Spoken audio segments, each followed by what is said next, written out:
Ayan, meron tayong nakita ng ano, ang tawag dito, balat, malaki. Ayan. Masarap to. Masarap to guys. Ayan. Masarap to. Pwede itong anuhin. Ang iba nito hindi marunong kinakain ba to, hindi. Ito is kinakain talaga to. Ayan o. Kinakain to, tinatanggal yung loob. At yan, linisin mo lang yung ano, itong part ng pinakaano niya, itong itim-itim. Pwede nyo rin itong kilawin kahit ano, kainin mo to.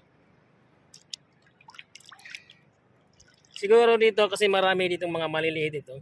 Siguro ano, walang kumukuha nito dito. Kasi marami ito dito eh. Ang tawag dito sa amin is balat. Yan, iwan ko ang tawag dito dyan sa mga lugar nyo. Ano to? Pakawalan natin dito lang sa ano. Para ano siya.